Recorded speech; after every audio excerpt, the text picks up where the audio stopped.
I was watching a baseball game with my brother when I realized my husband was lying to me. His brother wasn't in any condition to watch a game at that time, which made me certain something was off. That's when I decided to take revenge on my husband. I found unexpected allies to help me.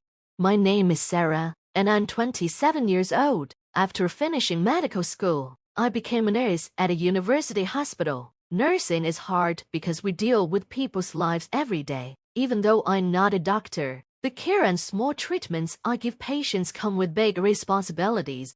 When I was a kid, I had to stay in the hospital because I was sick. I was scared and often cried when my parents couldn't visit, but the nurse who took care of me helped me feel better. She would tell me, "It's okay to feel sad, but things will get better. Let's be strong together." Thanks to her, I got through my time in the hospital. After that, I admired her so much that I decided to become a nurse too. I worked hard and have now been a nurse for 5 years. It's a tough job, but when I see a patient smile, I feel like it's all worth it. One of the reasons I'm able to keep working is because of my husband, Bob, who I married a year ago. We met at a party and hit it off quickly. After 2 years of dating, he proposed. He told me, "I love how you put your heart into everything you do. I want to spend my life with you." I wasn't sure if he was serious, so I asked, "Are you sure you want to be with me?" He said, "Of course, I want to marry you because you're Sarah, and I love you." So we got married. But there was something that bothered me. Bob doesn't get along with his parents. We wanted to have a wedding when we got married, but he refused because he didn't want to be around his family. When we visited his parents to tell them about our marriage, it was awkward. Bob was in a bad mood the whole time, and we only stayed for 30 minutes. We ended up getting married without much of a talk with his parents. I really wanted them to be at our wedding, so I decided to be honest with Bob about how I felt. "Bob, can we talk for a moment?" I asked. What's up?" he replied. "Well, it's about your parents. We need to think about the wedding ceremony, and I think we should go see them and have a proper talk." Bob let out a deep sigh and looked annoyed. "I told you before, I don't want to talk about my parents. I don't care if we don't invite anyone to our wedding," he said. "But we should at least invite your parents," I insisted. "That's enough, Sarah. If you really want family there, we can't just invite my brother. Isn't that enough?" Bob said, clearly frustrated.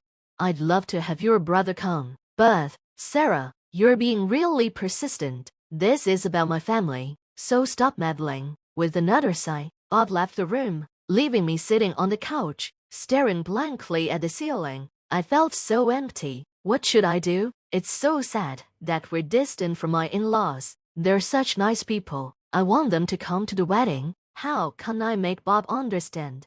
Even after that, whenever I suggested visiting his parents, Bob refused. Eventually, he started getting angry whenever I brought them up.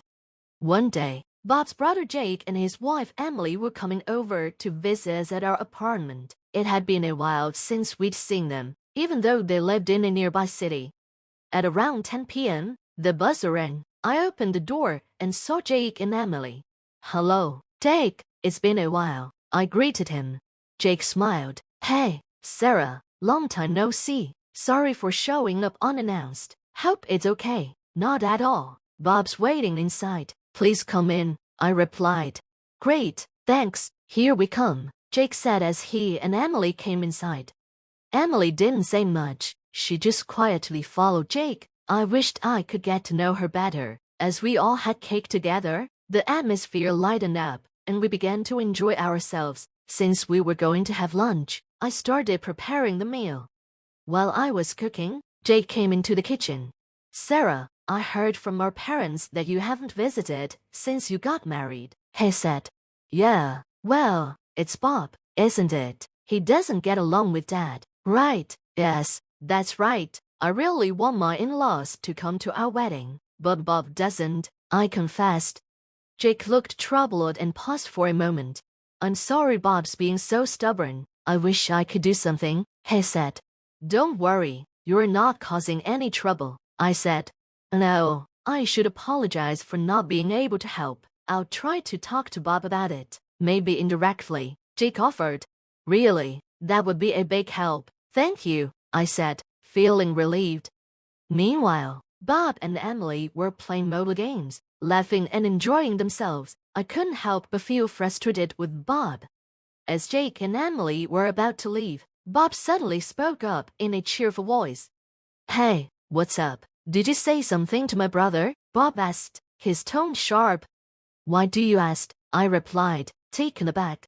When we were leaving, my brother said I should think about you and confront our parents. You were chatting with him while making lunch, right? You stirred up something unnecessary, didn't you? Bob glared at me with an expression I had never seen before. I felt silenced by the sudden tension, and he spoke again. Isn't it unfair to talk to my brother about our parents, knowing I don't want to be involved with them? I didn't mean I tried to explain, but it cut me off. I'm turned off. I'm not even feeling like doing the wedding anymore. What? I asked, shocked. With a loud click of his tongue, Bob left the house and didn't come back until the next day. From that moment, things changed between us. Our conversations dwindled to the bare minimum, and the once light-hearted atmosphere was gone. His absences became more frequent, especially on holidays. He was almost never home. I grew suspicious. He's been going out too often, I thought, and finally gathered the courage to confront him. Hey, you've been going out a lot on your days off recently. Where do you go? I asked cautiously. Does it matter? Do I need to report everything to you? He snapped back. Why that tone? Do you have a reason you can tell me? I asked, half joking, but I caught a flicker of panic in his expression. I've been going to my parents' house, he finally said, flustered. Your parents' house? Yeah, with the wedding coming up, Sarah, you wanted my parents to join us, remember? He said quickly. Well, yes, but if that's the case, shouldn't I go too? No, it's fine. My parents would feel uncomfortable with you there anyway. That's the situation, so don't worry about it, he said firmly, shutting down the conversation. He continued visiting his parents' house on his days off, but he never agreed to let me go with him, no matter how much I insisted. Then, one day, while I was at work in the hospital, my brother-in-law was brought in on an emergency basis. What? Jake? I called out, but his response was sluggish, and his body temperature was high. He was also having mild convulsions. It's probably heat stroke, the doctor said. I tried calling his wife, but there was no answer, just continuous ringing. I knew she was a homemaker, so why wasn't she picking up? Panicking wouldn't help, so I called Bob. He didn't pick up either. Feeling desperate, I dialed his parents' house, where I knew he was supposed to be. Since our marriage, I hadn't met or even properly spoken with my in-laws. They might not think highly of me, but I couldn't care about that now. After a few rings, my mother-in-law answered. This is Sarah. I apologize for not being in touch for so long, I said, my voice shaky. Oh, Sarah, it's been a long time. Have you been doing well? She replied, sounding warm. Yes, thanks to you. I'm sorry I haven't been able to visit. Don't worry about that. I'm just glad to hear you're doing well. And is Bob doing well? She asked casually. Yes, Keith, wait, what? I stammered. I was taken aback by her words. My husband was supposed to be at their house right now. Confused, I hesitantly asked my mother-in-law, isn't Bob there with you now? Bob, I hadn't seen him since he introduced you when you got married, she replied. What? I thought he's been visiting you almost every week. No way, you know Bob doesn't like us, right, Sarah? My heart sank. My husband hadn't been going to his parents' house. What did this mean? I thought he was supposed to visit them to smooth things over before our wedding. The more I thought about it, the more confused I became. I decided to call Bob again. He didn't answer at first, but I kept calling over and over. Finally, after about 10 tries, he picked up, sounding irritated. What is it? Why are you calling so much? I'm busy, he said. Busy? You haven't even been to your parents' house. I just talked to your mom, I said. He paused. How do you? I continued. So, what's the deal? You haven't been going to your parents' house all this time, have you? Well, he trailed off, clearly caught. I'm watching baseball with Jake right now. Baseball? I asked, still in disbelief. Yeah, you can't hear the cheers, right? Jake and I are having a blast. In the background, I could hear lively voices. It did sound like they were at a game, but that wasn't the issue. The problem was that my husband had been lying to me this whole time. I tried to hold back my anger. Then suddenly, I heard another voice on the phone, Emily, my sister-in-law. Bob, how long are you going to be on the phone? She asked. I recognized her voice instantly. We had just met the other day, and now she was with my husband. The call abruptly ended, leaving me with a busy signal echoing in my ear. If everything had been a lie, I couldn't forgive him for this. I needed to confront him and corner him with the truth. I headed to Jake's place. Fortunately, his condition had stabilized, and he was resting peacefully. Just as I was about to leave his room, I heard a voice behind me. Sarah, Jake called out weakly. Are you okay? Jake, are you okay? I asked, concerned. Yeah, it was just heat stroke. I was feeling off, but I was so busy I didn't hydrate. Please take care of yourself. I was really worried when you were brought in. Sorry, he chuckled, then looked at me. So, why are you here, Sarah? I hesitated, then told him the truth. I think Bob is with Emily right now. Jake didn't look surprised. Instead, he smirked. So, you've noticed? Ah. I blinked. Wait, did you know about this the whole time?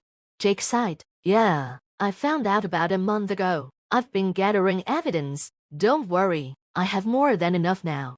I see. I'm sorry I didn't realize sooner. No need to apologize, Jake said gently. I was waiting for the right time to tell you. I didn't want to hurt you more than necessary.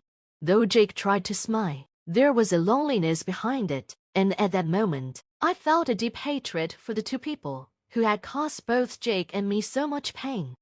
I waited for my brother-in-law to recover, and then we headed to his parents' house together. When we explained everything to my in-laws, they were momentarily speechless. After hearing the truth, they looked apologetic and began to apologize.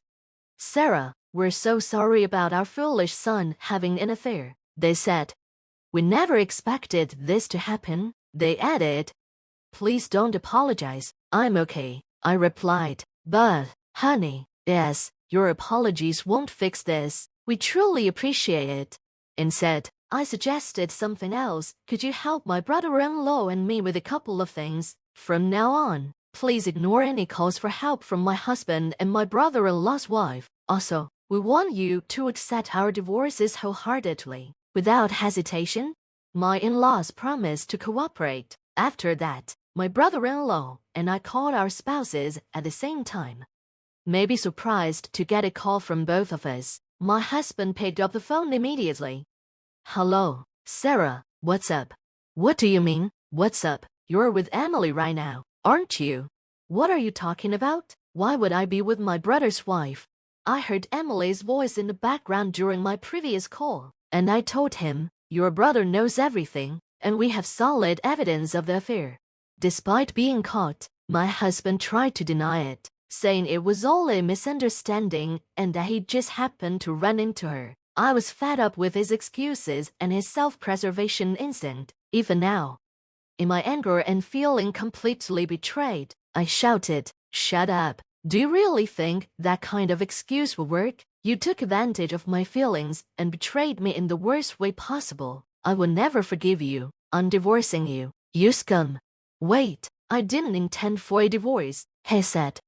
What? How dare you say that after cheating on me? Just so you know, I have no intention of getting back together with you. You and that woman can't go to hell. Your parents won't help you anymore. You'll have to suffer for the rest of your life, regretting what you've done, you piece of trash. Without waiting for his answer, I hung up the phone. Shortly after that, my brother-in-law and I went to the city office to get divorce papers. Eventually, my husband and I divorced peacefully. At first, he was reluctant to sign the papers, but after some persuasion from his parents, he finally agreed. My brother-in-law also finalized his divorce. and we both asked for a significant amount of alimony from our exes.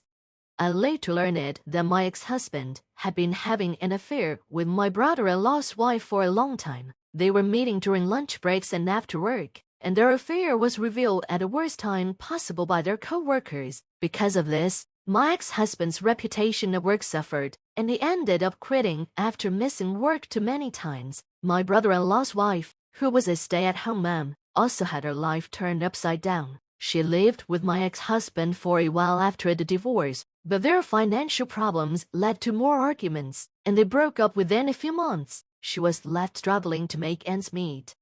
As for me, surprisingly, I managed to get through each day without much trouble. Right after my divorce, I moved into an apartment near my job and started living a carefree life. I still keep in touch with my brother-in-law and my ex-in-laws, and I owe a lot to them. They will always be important to me, and that will never change.